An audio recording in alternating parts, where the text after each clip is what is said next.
Hi, this is Julie Hart from Hart Media Group. Welcome to What I Pretend to Know.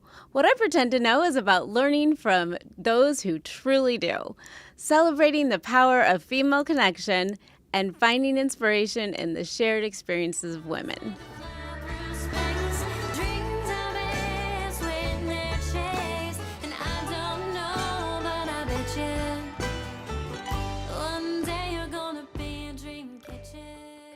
Do you ever feel like you have a whole closet full of clothes with nothing to wear? I would love to help you refresh your wardrobe. Go see Michelle at District 23 Boutique, where fashion meets fun, purpose, and your perfect palette. They carry women's clothes, shoes, accessories, and gifts, and they offer one-on-one color analysis and styling sessions to help you look and feel your best. Plus, every purchase supports cochlear implant recipients around the world. Visit them in Springfield or online at district23.com. District 23, where fashion meets fun, purpose, and your perfect palette. Hello, welcome to What I Pretend to Know. This is Julie Hart, and I'm so glad that you're here with me today. My special guest today is Kara Kincaid, a lifelong friend of mine, and I'm so glad you've joined us. Before we start, I wanted to mention, and you probably heard me talk about the fact that I have a new sponsor, District 23, and I just want to tell you guys that if you have not gone to District 23 or have not been there before, it's in the old wardrobe. Oh. It was called the Wardrobe before that. It's on the corner of MacArthur and South Grand, and it is absolutely delightful. First of all, Michelle Tremlin is amazing, and she will help you with absolutely everything you could possibly need. But also, I can't leave there without spending a boatload. Probably part of it is my daughter works there and has worked for her for years, and she's an amazing businesswoman, mentor to my daughter. But also, the clothes are just so fun. So cute. So cute, so fun. So please get over there if you can. And she's been so gracious to sponsor my little venture here. So I want to put her name out there and just say that she's wonderful, and she is going to be on this podcast within the next few weeks. She's got to get into fall season because summer's kind of crazy, but I am going to get her on here, so that's exciting. So I wanted to share that with you. The other thing I wanted to share is, for those of you that don't know, you can click on this on Facebook and see, and it'll take you to YouTube. But also, you can get my podcast on Spotify, on Apple Podcasts. Is that right, Anthony? Yeah. Apple Podcasts, Spotify, and YouTube, and you can click on it in Facebook. So there's lots of ways to get to it. And then if you go, you can subscribe. You just go to the little right corner, and you click on the three dots, and you can subscribe. And so then every Monday when a new episode comes out, it'll just say, hey, there's a new episode. So just so you know. And I've got a lot of really cool people planned, fun, exciting people around the Springfield area. So anyway, okay, I digress. Back to Miss Kara. Good morning, Miss Kara. So I have known Kara since her whole life, let's say that, because she's younger than me. But I've known her family my whole life. Long time. Very, very close family of ours.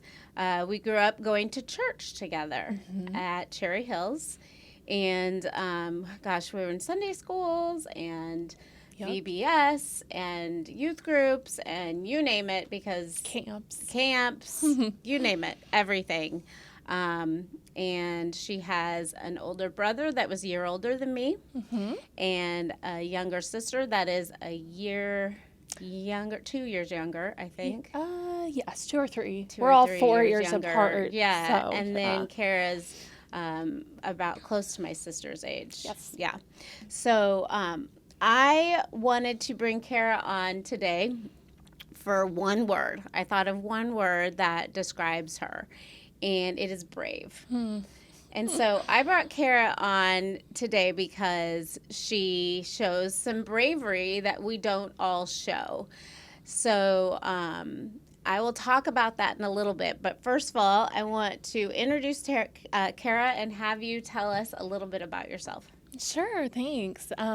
Brave. Wow, that's not a word I think of for myself. My name is Kara Kincaid. I grew up in Chatham, Illinois, and I'm still somehow here.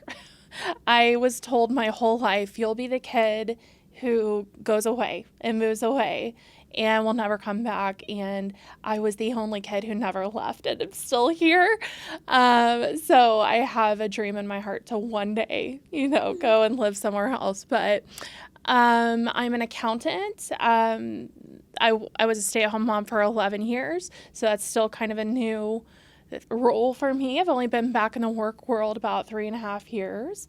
I have 3 kiddos that I love dearly. And that's just a little bit about me. Okay, fantastic.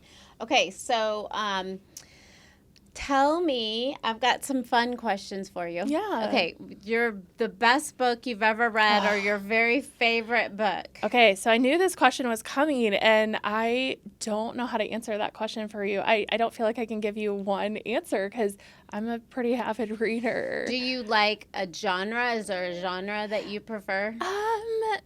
Not particularly. I mean, we were laughing last year on the beach. I had this embarrassingly colorful romantic comedy that I was reading, and my 12-year-old daughter was reading Pride and Prejudice next to me, and I just kind of looked at her and I was like, you do you, I'll do me. I love so that. There's nothing beneath me. Yes. But I like a good story of hope.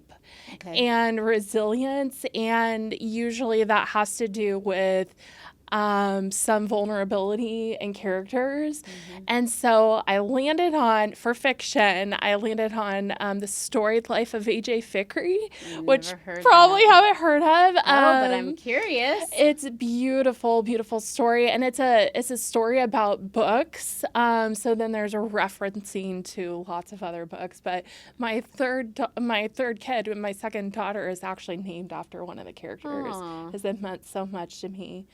But a close second would be The Midnight Library by Matt Haig. Okay. Which might be a little more well-known. But okay. Yeah, I like to see struggle and resilience and fighting through that to find purpose. Okay. I love that. Yeah. How many books do you think you read in a year? Do you know? Do you do the Goodreads thing? I do. So that has tapered off a little bit as I've gone back to work because my eyes are tired at the end of the day. Mm-hmm. So I was just telling a friend yesterday, I think this year I'm at 27. Okay. But a couple years ago I read about 100 in a year. Okay. So it just doesn't happen anymore. The most I've read is 50 to 60. Which is a lot. I mean, they say... I average about 40. Yeah, that's fantastic. I mean, they say most people don't even get one in a year. I read every night. So yes, it's a great habit. I read and fall asleep within 5 minutes. So see, yes. I can't fall asleep. Like if I start reading, I get tired, and so I have to put my book down, or I'm just into the book and I keep going. That's how I used to be, but my eyes are so tired anymore. Yeah. Okay, best restaurant or favorite restaurant to go to? I mean, anything Mexican. I want like chips and salsa and a margarita. Well, I mean, come on, who doesn't? Do you have, what's your favorite one in the Springfield area? By proximity, we go to the same one for a girls' night, often La Fiesta. Okay, do you go to the one, because you live in Chatham, do you go to the Chatham one? Yeah. Okay. Yeah. Because we go to the one over here on Stevenson. Oh, yeah. And are they the same owners? I think so. I think they're the same owners. Yeah, they're so fantastic. I know, but I do like Tacology, and they just closed. So. So I'm super disappointed about Tacology closing, but I was kind of mad at them because they changed their chicken tacos. Oh, really? Yes. Why'd they change it? How It they was do that? it was like all of a sudden it was like this smoked chicken stuff, and I didn't love it. I don't know. So I was maybe not gonna go anymore anyway because I didn't like that they changed the recipe. And I told them, I said, I don't really like these, and they're like, yeah, sorry, it's what we're doing. I could see that. I know them, so I could see that. And I'm like, okay, well, I don't like them though.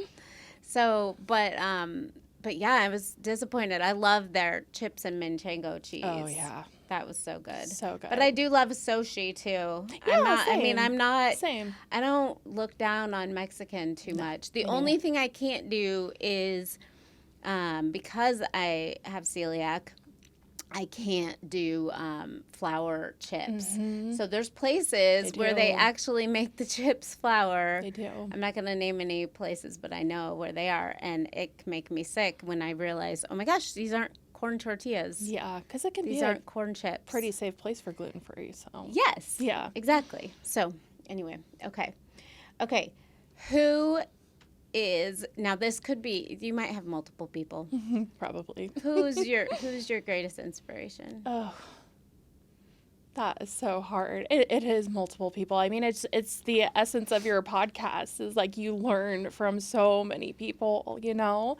And I was lying in bed last night thinking about this question. I'm like, who would I point to for that? And I don't know. There's like a mosaic of people in my life that have challenged me and grown me in so many different ways. That I just don't know if I could even answer that. You know, I mean, maybe the right answer would be Jesus. Right. The Bible. Yeah, Right. Which, I mean, is so true. Didn't Pastor Jeff at Cherry Hills, didn't he tell that story about, like, the little boy in Sunday school where where he was like, something about who collects nuts or something, and he's like, he knew the answer should be squirrel, but he answered it was Jesus because he thought, well, I'm in Sunday school, it better be Jesus. Kind of like that. So true. But it's people who are living for the Lord, so they have that shining, that spirit in him. Yes. That is so influential. So. Yes. Sorry, I couldn't give you a specific. No, but thank you for saying that that's the essence of my podcast, because it is truly, it is. I was talking to my little sister and I said, okay, I need to ask you about this podcast thing. You don't think it's indulgent, do you? Because I don't want it to become indulgent. She's like, absolutely not. She goes, that's the whole point, is that you want to shine your light on other people. Because that's what I want to do. I want to shine my light on all of the mosaic that you said, of all the wisdom of all these incredible people that are in this area around me that I have. So that's my goal. Oh, I can see that. Is to shine light on other people and their stories, because they're so amazing. So I would never want to come off as self-indulgent about that, but it's so true. There's so many people to inspire us. Yes. So I'm grateful for that. So, okay. So when I think of you, you know how like you know people, but so you just think, oh, I know that person because I know them. And you probably feel that way about me too, just because we've known each other forever. Like, although we don't know every detail of each other's lives, and we didn't walk every single moment, we know that you know this about me, and I know about this about you. Yep. That we both were girls that wanted the happily ever after. Yep. In fact, I was in a Bible study that you led as you were engaged and getting married. So that was so impactful to me, because I could see your like joy and how happy you were about getting married. And I'm like, oh, I want that too. That's cool. That's cool. I love that. Well, and I hope that people will pass that down, because I think every stage matters, right? Like, I think every stage before us should be sharing wisdom onto the next stage. Definitely. Right? Yes. Even Jack, my son, is going to start working at church this fall with the junior high school ministry. Cool. And he's like, I just loved those guys. They were so cool when I was at that age, you know? And so the boys need it too. Yes. You know, they For need sure. those strong That mentors. mentorship. They need Yeah. that strong mentoring in their life. Mm-hmm.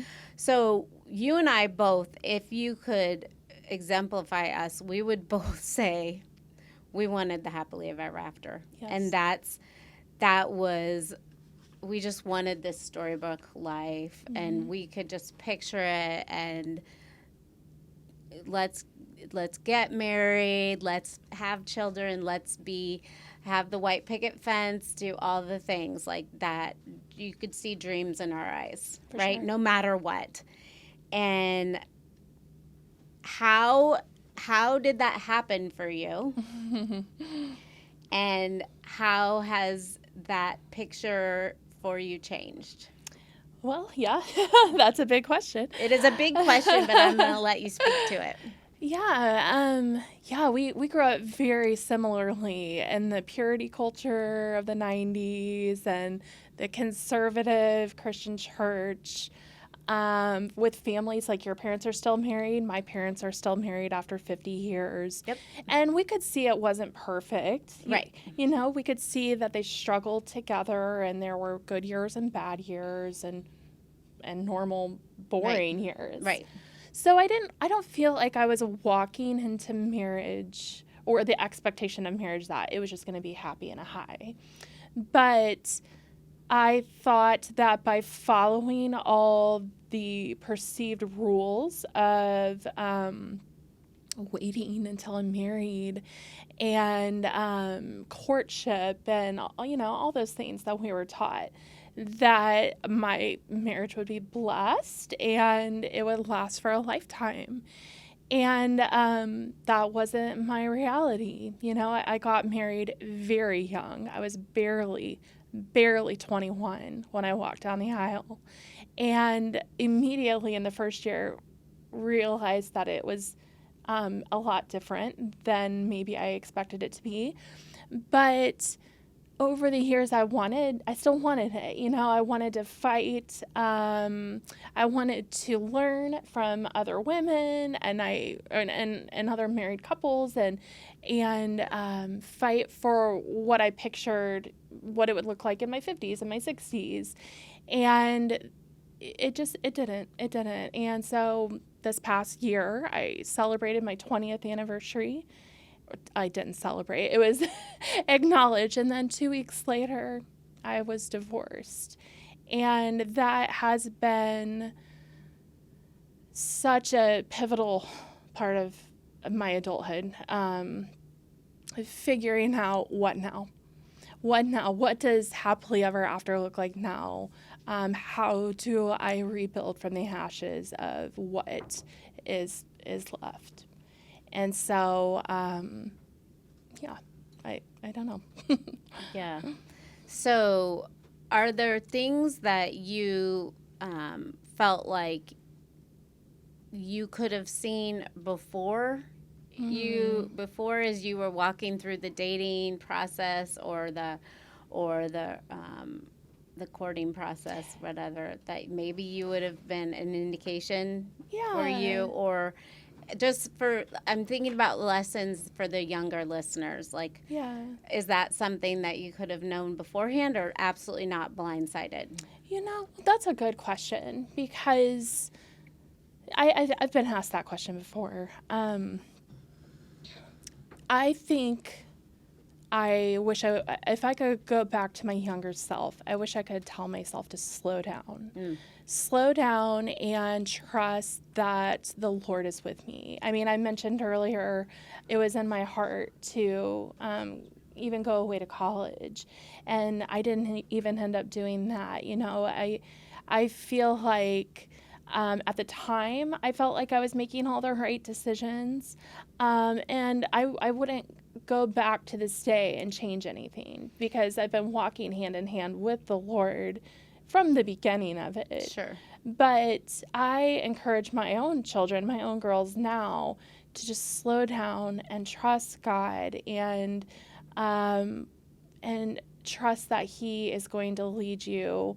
I guess what I'm trying to say is I was afraid that if I didn't get married to somebody that checked all the boxes and I thought it was going to be great, and even though there may have been some red flags that were more on discounting myself and my worth. But I was like, nope, if I don't do this, I'm never going to get married because I didn't go away to a Christian college, or whatever. So I'm like, I'm going to get married and I'm going to put up my all into this. And I did. And it still didn't end the way that I thought it would. Do you think it was that drive for happily ever after so fast? Possibly. And I brought up purity culture. I think that is so influential of those of us in this age group. Like, 100%. My little sister and I were talking about that. Yeah. Just the amount of kids between her age and my age that were grown up in that. And then there's a rush. And I'll be honest, there's a rush in the Christian college realm. I went to a Christian college for 2 years and then went to Eastern. And you get married fast. Mm-hmm. You get married fast. Yes, there's benefits to it. Yeah. But you can also wait and be slow. Yeah. And not jump into marriage. Yeah, for sure. Yeah, because you don't even know yourself very well at the time, and it's difficult because I have always, even now, want to speak highly of the person that I was married to. I think very highly of him. I think we both just had some immaturity that went unaddressed for many, many years and sort of laid the groundwork and the foundation, and it was a shaky foundation. And so when that was tested, eventually it didn't withstand it. And so I think that's maybe where I would encourage a younger listener is recognize your immaturities, work through them. Man, if I could preach anything, it's like talk, be vulnerable with each other.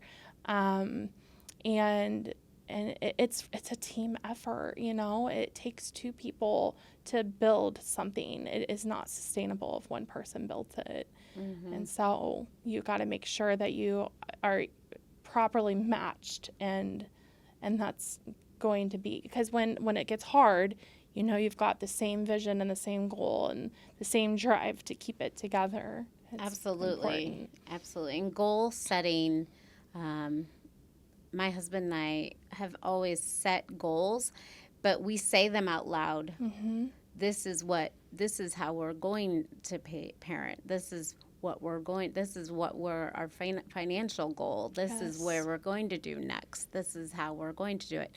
And we say it out loud. Yes. This is how our marriage is going to be. This is what we're going to put our priorities first. I'm not saying that we do it perfectly, and I'm not saying that anybody does.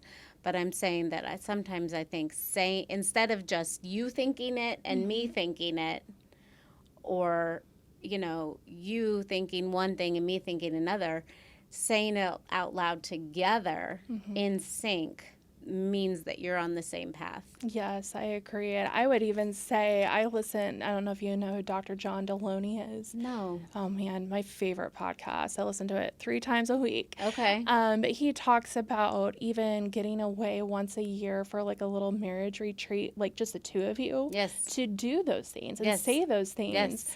And I'll put the blame on some of that on myself. Like, I'm a type A, organized person. I'm very goal-oriented. And so I took the reins on a lot of that, finances and planning or whatever. But it takes the two of you together working and wrestling through those things. That's what builds the good stuff, Yeah. Yeah. So it hasn't yet been a year for you for No. this. So this is still, what are you learning, and what have you learned about yourself going through this?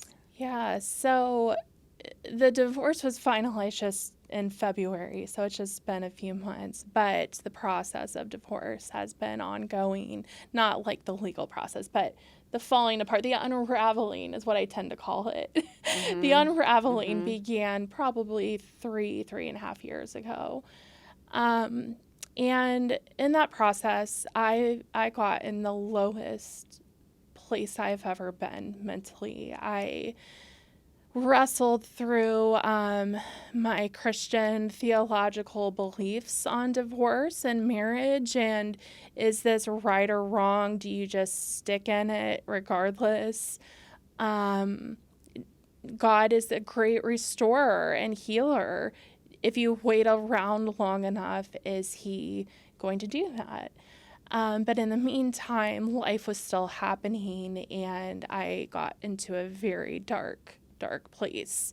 And so probably a year ago, a little more than a year ago, I honestly just cried out in mercy to God, please save me. I can't do this. I was contemplating ending my life, and I knew that wasn't what God wanted for me. I knew it, and I love my children, and there's no way. But I knew I couldn't stay there.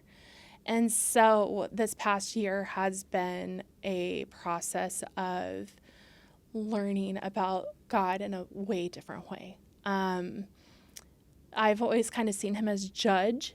You know, I've heard that he's good, and I've heard that he's kind, and I've heard that he's love, but I grew up in a very rule-based Christianity, and I was like, this is it. Like, he's going to smite me for this one. And what God has shown me is his immense kindness and love towards us and our brokenness. Oh, my goodness. Like, he's all I had. Mm-hmm. He's all I had. And I had people in my life who are Christians who did not understand what I was going through and pointed their fingers at me and threw stones at me and told me it doesn't matter.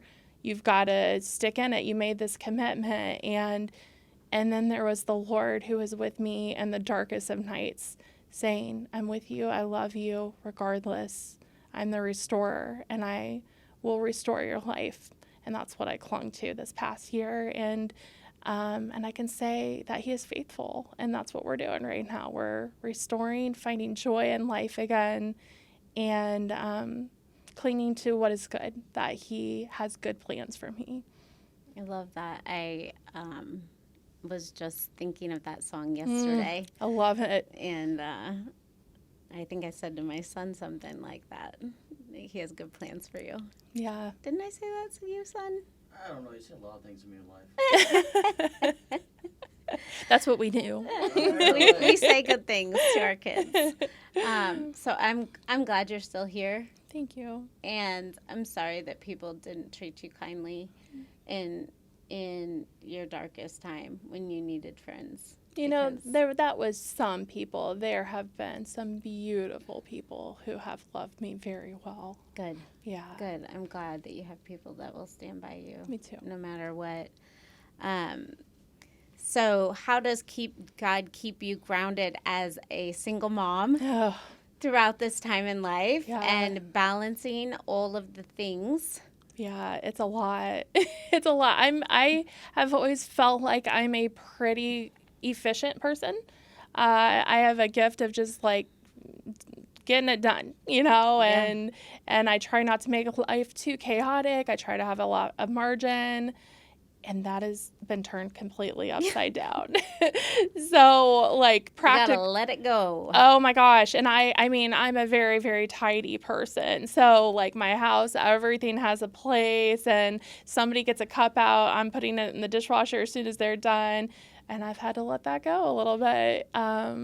So practically speaking, you know, I've learned to be flexible. Mm-hmm. I've learned sometimes I go to work at 6:30 in the morning. Sometimes I go to work at 4 o'clock in the afternoon and work late at night. Mm-hmm. And when I start feeling overwhelmed by it, I learn that I need to get outside and walk out in the country without my phone or anything and just clear my head and let it all go, because it's all going to be there when I get back. Mm-hmm. and just keep going and trusting. Right. So the reason that I called you brave is because, so I've been on social media. For how long have we had Facebook, right? I don't remember. I think it was 05, 06. A little bit too long, probably, at this point. And I know I'm guilty of this. Let's put our best face on Facebook, right? Let's put our best stuff up there, right? And everybody does it. Everybody creates. We can tell our own story. We can tell our story on social media exactly how we want to share it. Yep. We can create whatever world we want people to see, right? And we can leave out parts and add parts and only put certain pictures from good angles and all the things, right? Right? But what I have, because I've been friends with you forever and probably on Facebook from day one, right? What I've observed, I teased you a little bit the other day at lunch because there was many times where Kara's like, okay, I'm going off Facebook forever. And then like a month later, here I am again. Okay. I made it a whole 9 months. Okay. Now I'm really taking a Facebook hiatus. And then 2 months later, oh, I'm back. And so I teased her a little bit about that. But what I loved about especially the last few years, I felt like, is that she's very eloquent in her words, as you can tell in us speaking, but also on Facebook specifically, because that's what us older generation does, right? Millennials. Us Facebookers. Yep. She puts her heart out there. And she says stuff even though it's not beautiful to maybe our standards, right? Yeah. But actually, what's really cool about it is beautiful. Because what she doesn't know is that she's probably touching so many lives in that. And she's probably, other people are seeing it and go, I'm so glad that she says that because she's the brave one for me. Yeah. And so that's why I wanted her to come on here, because I was like, there are people who are going through this, and especially people that grew up in the Christian realm, in the faith. It is so hard to think about, like you said, living the happily ever after and then not having the happily ever after. Yeah. You think, I have to have this perfect. I was supposed to have this perfect. Yeah. And your perfect looks a little bit different. It does. And that's okay. Yeah. And other people can see this and say, okay, see, she's pulling it together. She's getting it together. And her beautiful and her perfect is looking a little bit different, but it's okay. Yeah. And so it's the bravery. And the fact that you were brave enough to say, I can't do this anymore. I got to take care of, and God is with me no matter what. Yeah. You know, because we all have our fights and our struggles and our things. We just putting our best face on Facebook, right? I know. Sometimes I wish I could just put my best face on Facebook, but I've always been a person who wears my heart on my sleeve. Well, that's just a sign of genuineness, and that's what makes a person real. Like, it's being genuine, right? Yeah. So there's nothing wrong with that. Yeah. It's all good stuff. Thank you for saying that. It's all good stuff. So what is your favorite verse right now? And I'm going to say right now because I think we've always had, we change our favorite scriptures. Yeah. There's a verse in Lamentations about God seeing us in our distress, but his mercies are new every morning. Great is your faithfulness. So on the days that were particularly bad, I actually had one just this past week. I had a bad day. The promise of I can go to bed and wake up tomorrow and his mercies are new. And it's a fresh start and it's okay. He sees me in my distress and will be with me. That's been a big one. And then there's a verse in Job. I meant to look it up before I got here. I think it's Job 23:10. And it says that when he has tested me, I will come forth as gold.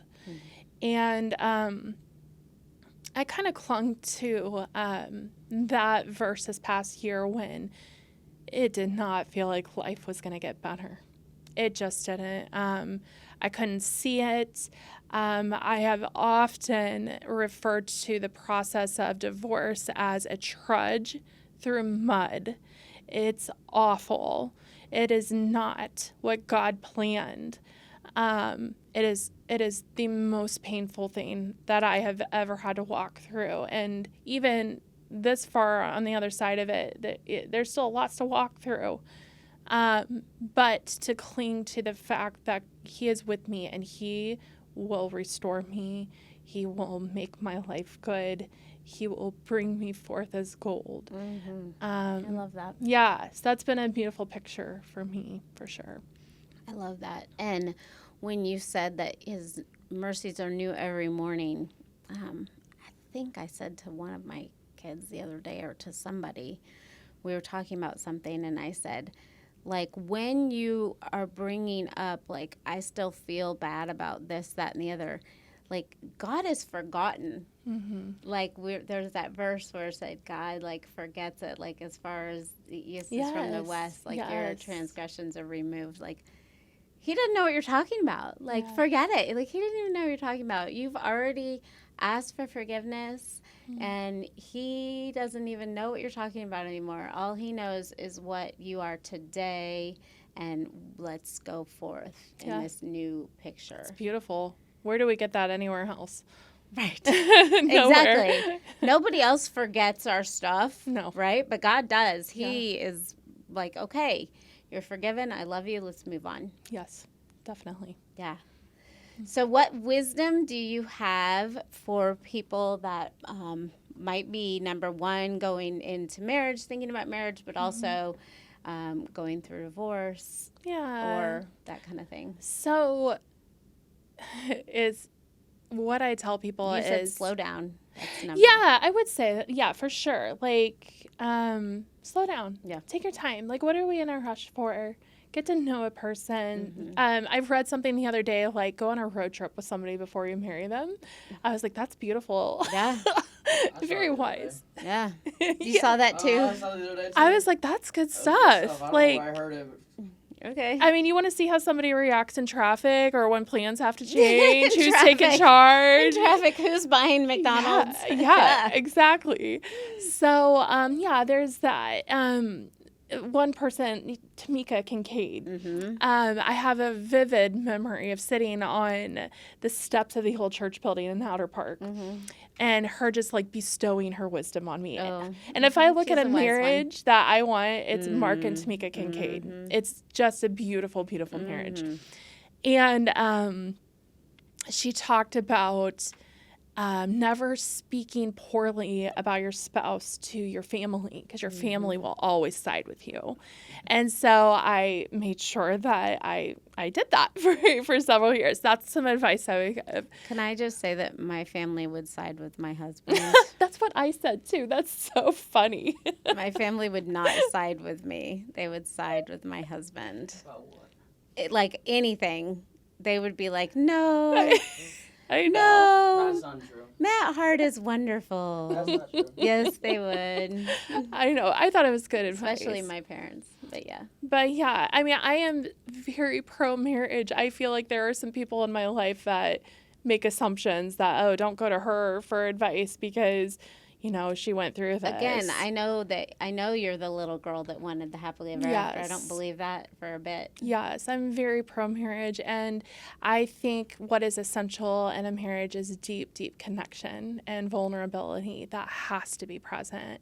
You've got to be your truest self with your partner. You've got to be the ugly, all of it, because that's when you feel seen and loved, and then you're going to feel confident that you're good and move forward through all the hard stuff together. Do it together. So yes, that's what my advice for marriage would be. It's been so hard being open and out there about all this, because for a long time nobody even knew.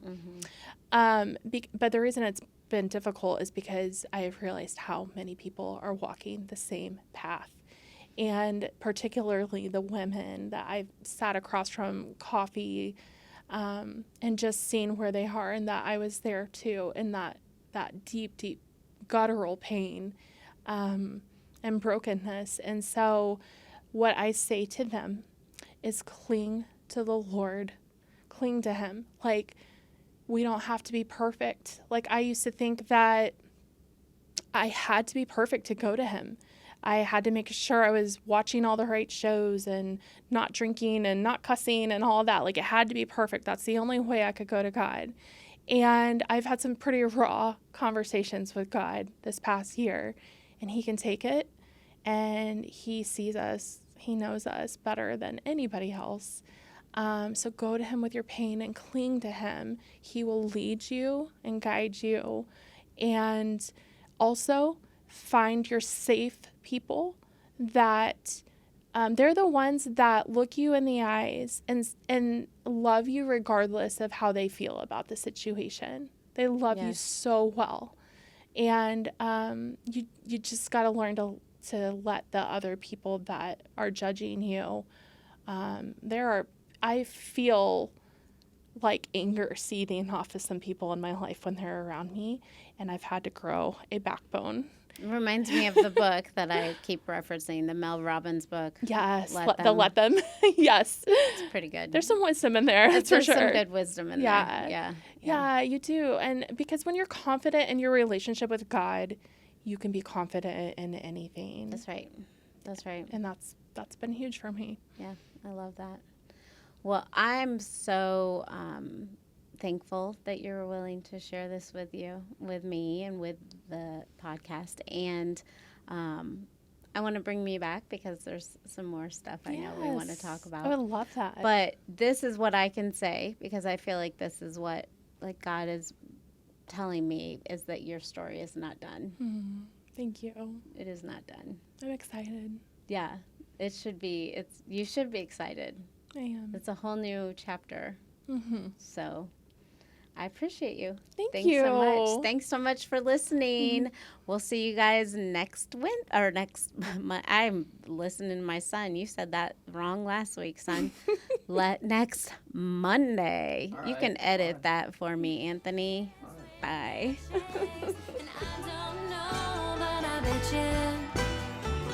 One day you're gonna be a dream catcher.